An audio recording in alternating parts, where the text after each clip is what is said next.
Halo, Assalamualaikum warahmatullahi wabarakatuh. Selamat pagi, salam sehat, semangat belajar. Bertemu lagi bersama saya, Ibu Diah Mardiana, dalam mata pelajaran prakarya dan kewirausahaan.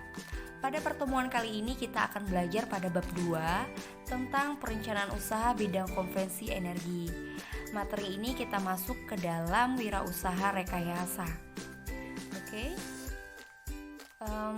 Untuk materi pertama kita masuk ke energi. Apa itu energi? Ya, energi adalah suatu kemampuan untuk melakukan kerja.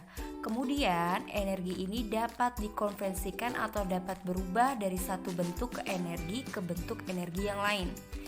Energi juga dapat dipindahkan dari satu sistem ke sistem yang lain melalui gaya, yang mengakibatkan pergeseran posisi benda atau kinetis. Sumber energi yang dimanfaatkan oleh manusia dalam kehidupan sehari-hari dibagi menjadi dua. Yang pertama, energi terbarukan. Yang kedua, energi tidak terbarukan.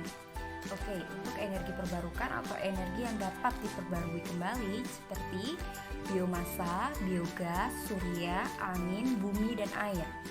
Sedangkan energi tidak terbarukan atau energi yang habis pakai tidak dapat diperbarui lagi, tidak dapat diciptakan kembali.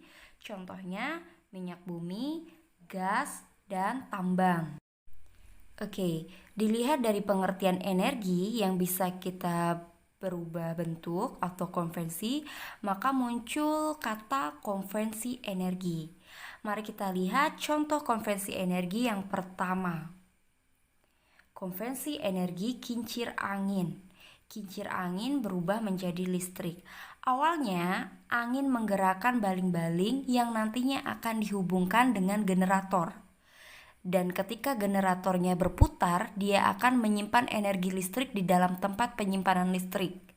Kemudian, listrik itu akan disalurkan untuk memenuhi semua kebutuhan.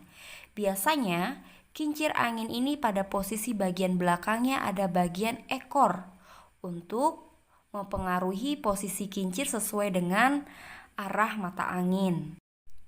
Yang kedua adalah konvensi energi panel surya yang akan merubah sinar matahari menjadi sebuah listrik. Panel surya ini biasanya dipasang di atap rumah atau tempat terbuka sehingga dapat sinar matahari secara langsung. Panel surya ini akan merubah sinar matahari menjadi listrik. Dari sinar matahari akan ditangkap sel sinar surya dan akan disimpan di tempat penyimpanan listrik yang nantinya akan disalurkan atau digunakan untuk memenuhi kebutuhan listrik. Oke, selanjutnya konvensi energi kincir air. Awalnya, konvensi energi kincir air ini adalah dari arus air, akan dirubah menjadi tenaga listrik. Konvensi kincir air sering dijumpai di PLTA. Apa itu PLTA? Apa itu PLTA? Pembangkit listrik tenaga air. Kincir air yang digerakkan oleh arus air sehingga nanti kincir akan berputar menggerakkan generator yang akan menghasilkan arus listrik. Yang keempat, konvensi energi biogas atau merubah kotoran hewan menjadi gas atau bahan bakar. Biogas ini bahan dasarnya adalah kotoran hewan atau manusia. Kotoran ini akan ditampung dalam sebuah bak penampungan yang nanti akan menghasilkan sebuah gas metana. Dan gas metana itu akan ditampung dalam wadah khusus dan nantinya dapat digunakan sebagai bahan bakar. Jadi, misalkan di rumah gas LPG-nya yang untuk masak habis, kita bisa beralih ke gas metana untuk pengganti gas LPG. Kelima, kita masuk ke konvensi energi biomasa atau mengkonversi bahan organik menjadi listrik. Biomasa ini dihasilkan dari sampah-sampah organik seperti tumbuhan atau pakan hewan yang nantinya dia akan dibakar sehingga menghasilkan listrik dari tenaga uap atau MES. Oke, kita lanjut ke yang 6, konferensi panas bumi.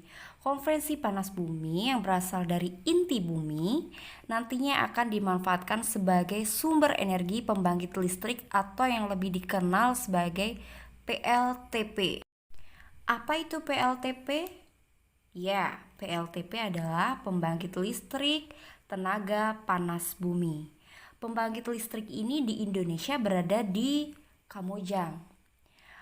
Panas bumi ini nantinya akan menghasilkan listrik dan akan disalurkan ke daerah setempat. Misalkan Kamojang akan mensuplai tenaga listrik yang ada di Pulau Jawa.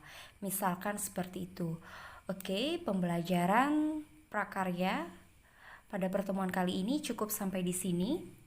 Tugas selanjutnya yaitu carilah 2 produk peralatan bidang konversi energi yang ada di sekitarmu. Contohnya, misalkan begini, kompor gas yang menggunakan kotoran hewan sebagai bahan utama pengganti gas LPG. Tugas kalian adalah sekarang carilah 2 produk peralatan bidang konversi energi yang ada di sekitarmu. Oke? Selamat mengerjakan, jangan lupa jaga kesehatan dan selalu patuhi protokol. Thank you.